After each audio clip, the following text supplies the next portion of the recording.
Salve Omnibus. So I think one of the advantages I have that comes from being part of a much smaller YouTube community is that I'm able to look at the discourse among various groups and give an outsider's perspective.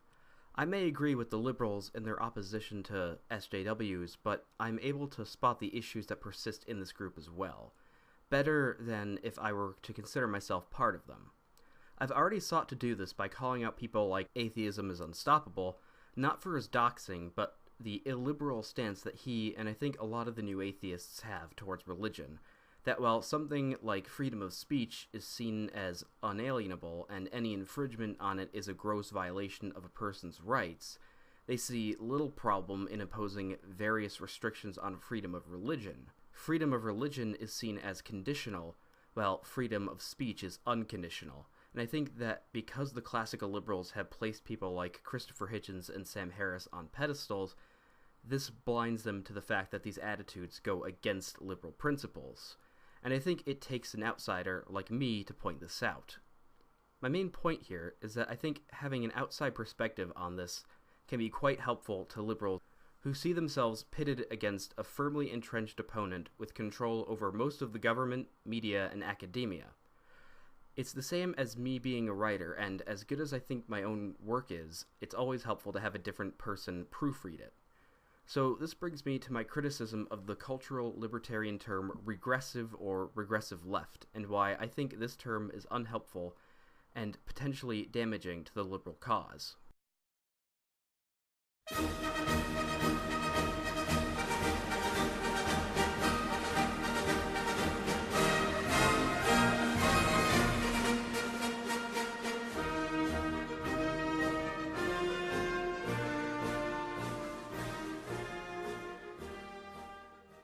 From my own understanding, the term regressive first came into modern parlance both from liberal Dave Rubin of the Rubin Report, who popularized the term, and as a criticism of the fall 2015 student protests on American college campuses. People like Dave Rubin and Sargon of Akkad calling out actions and demands by these protesters and the progressive ideologues that seemed to be openly against the progressive dichotomy.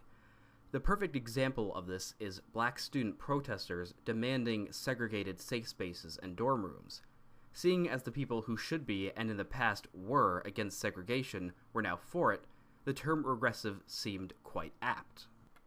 And while I think the term was useful in acting as a direct criticism of just how far off the deep end progressives have gone, I think continued use of the term detracts from the criticism of the ideology itself. And there are, I think, two major criticisms I have with the term regressive. First, I think the term regressive has evolved into a virtue signal buzzword for the cultural libertarians. Seeing as it's a word that came into popularity because of them, and was used by them as a criticism of progressives, it can now effectively be used as a way to signal to other liberals that I'm in the know, that I'm with you, that I'm a real liberal. Regressive makes you sound smarter, as you're using the cleverly revised form of progressive. It also acts as a buzzword to attack progressives with. Much like the alt-right using the term cuck, or progressives using the term racist. However, regressive is a pretty poor buzzword at that.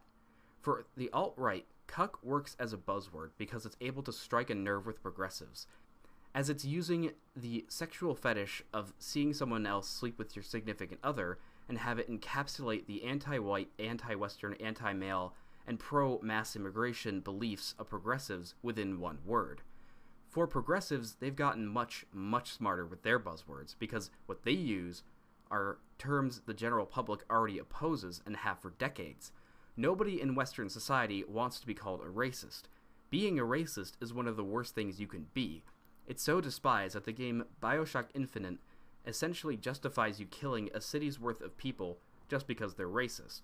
So progressives use this inherent opposition to racism to manipulate the conversation so that people will be willing to go along with progressive ideas out of fear of being called racist. You can see the problem with regressive now. It neither has the same bite as cuck does, or the commonality of racist. Essentially, people outside of cultural libertarian circles have no idea what regressive means, and progressives who it's directed against can simply ignore it as they are in positions of power that let them ignore it.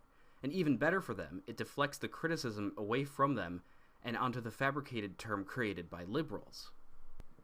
The second problem I have with the term regressive is that it sacrifices the discourse between liberalism and progressivism for making an ineffectual jab at progressives. When you use the term regressive, you're starting off by accepting the progressive narrative that society can be marked by social progress and regress, that there's a forward or backwards in society. And I think this is where liberals fundamentally contrast with progressives. For liberals, the ideal outcome in society is equality of opportunity, in which barriers to entry are removed and everyone is free to live their lives the way they want to. In direct conflict with this is progressivism, which, as a derivative of Marxism, wants to see a world defined by equality of outcome, that their ideal society sees all people as having the same material outcome.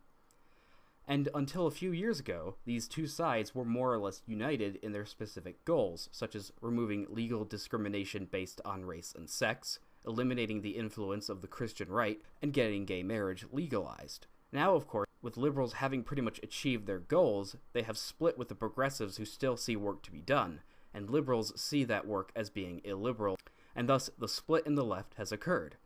So essentially, by using the term regressive, liberals are starting off asserting that the progressive dichotomy is actually true, instead of what they should be doing by calling out that dichotomy as being false.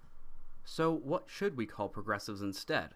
Well, it's quite simple. We call them what they are. Progressives. This is able to reach their ivory towers by directly pointing to what they identify themselves as. It also has the potential to do to the term progressive what the progressives have done to the term right-wing. If you notice, progressives can effectively use what is a broad description of one side of the political spectrum and turn it into a pejorative. If we want to unseat the progressives, stigmatizing the term itself is going to be far more helpful than using an odd derivative just to point out what we already know, that progressives are advocating for things that are destructive to society. Diabana.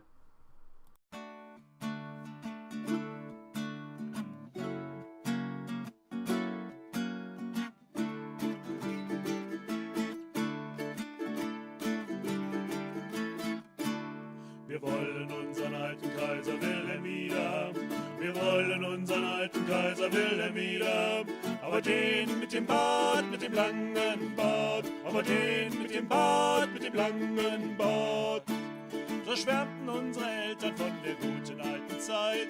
Sie liegt so fern und weit, die alte Kaiserzeit.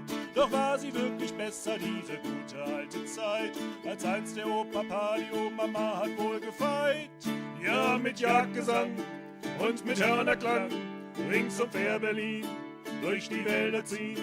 Ja, mit Jagdgesang und mit Hörnerklang, ritt die Oma mit dem Opa. Doch sie hielten an und küssten sich, sonst wären wir